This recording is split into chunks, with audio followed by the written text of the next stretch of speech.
Baik, selanjutnya pada materi saat ini kita akan lanjut ya menggabungkan coding native yang sebelumnya pernah kita buat dengan framework dari CodeIgniter. Ya. Ada beberapa hal yang mungkin kita harus lihat.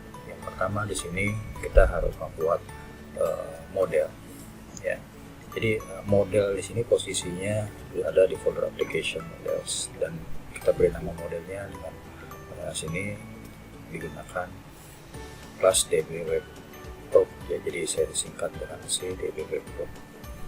Nah, tujuan dari kelas tersebut ya dia akan menjadi model yang nanti akan kita gunakan dalam pengolahan database. Di sini fungsi yang pertama kita buat adalah get data yang nanti difungsikan untuk mengambil data dari database. Ya. Di sini kita lihat private table dan di sini ada t user, maksudnya adalah tabel yang kita akan gunakan disimpan di dalam variabel t tabel, di mana di sini disimpan secara publik di kelas webprop, tapi dia secara privat di dalam kelas webprop, maksudnya tidak bisa digunakan di luarnya. Nah, di dalam function public get data, jadi ini fungsi yang nanti bisa dipanggil secara global ya.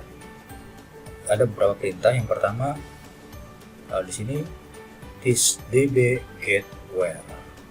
Jadi maksudnya adalah dia akan mengambil data dari db dengan where-nya apa?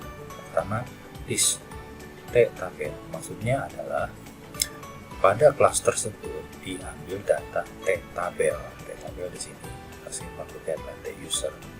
Tapi dia akan mengambil seluruh data dari t tabel disimpan di dalam data query. Ya. Lalu fungsi tersebut akan mengembalikan data berupa result dari data query tersebut. Ya.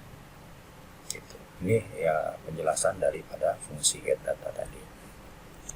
Lalu kita bisa buka lagi tampilan dari web 03 view yang pernah dibuat ya, di mana di sini ya kita akan lakukan modifikasi berdasarkan program sebelumnya yang digunakan menggunakan metode pemrograman native ya.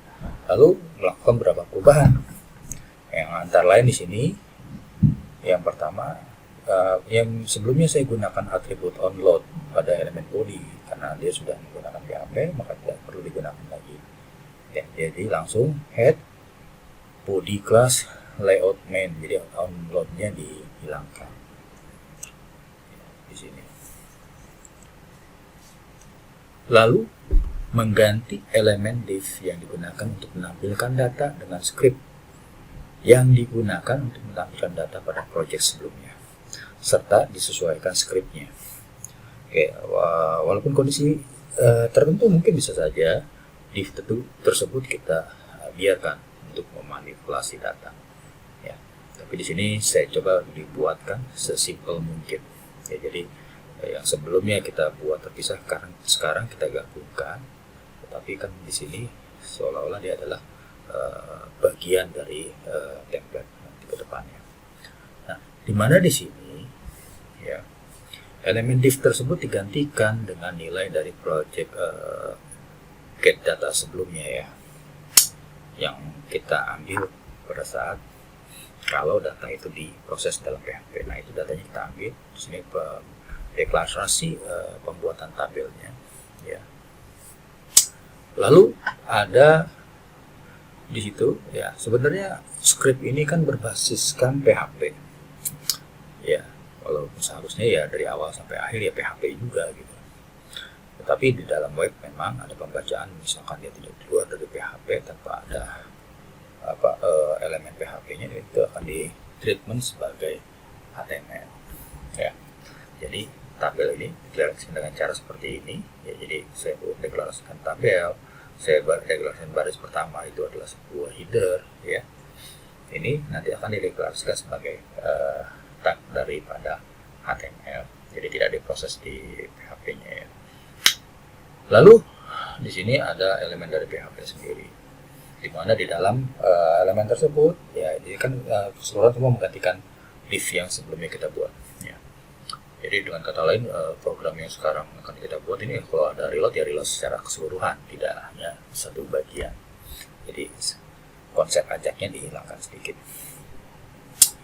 Di dalamnya terdapat yang pertama if size of $user.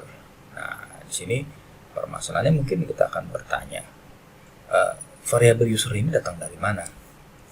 Ya, nanti ada penjelasannya. Jadi kita kan nggak tahu dari mana user ini. Nah, nanti ada bagaimana data user itu bisa berhubungan di sini.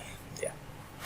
Yang pertama di sini if size of user lebih besar daripada 0, maka dia akan melakukan apa? Jadi untuk setiap data dari user disimpan, per barisnya disimpan di dalam variabel baris. Lalu baris tersebut diekstrak per fieldnya atau per recordnya. Dan di sini distrukturkan seperti sebelum yang ada di dalam PHP. Ya.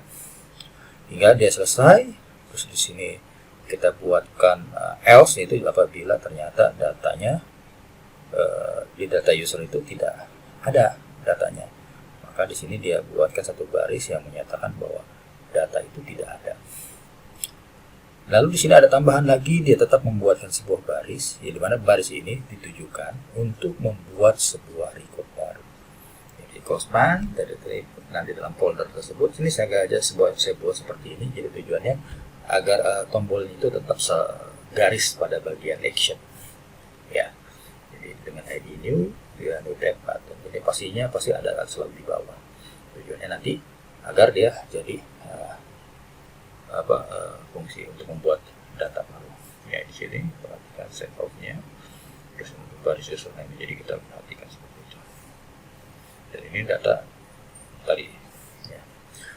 Lalu di sini ya, yang menjadi alasan ya, tadi kan kita sudah buat ini di mana ya. Nah, ini di bagian view. Nah, sekarang kita akan setkan di bagian controller dari Web03 View. Nah, di dalam Web03 View ini ya ada controllernya. Saya gunakan nama controllernya adalah Web03 View. Saya ekstensi controller.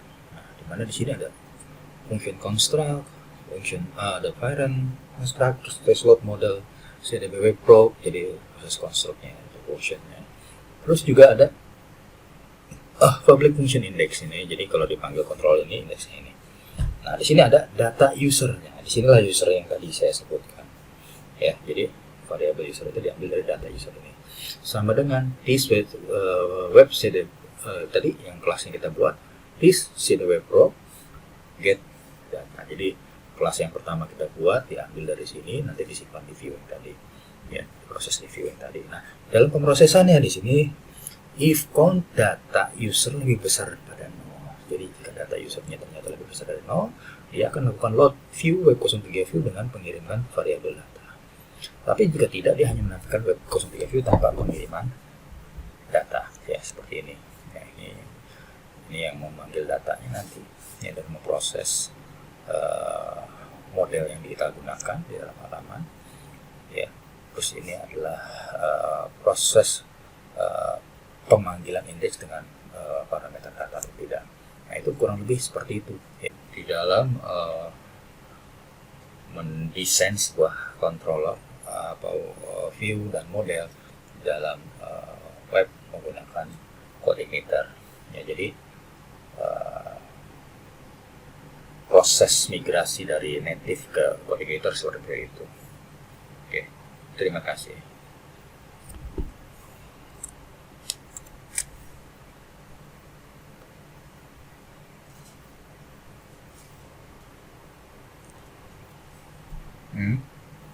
Mana ini?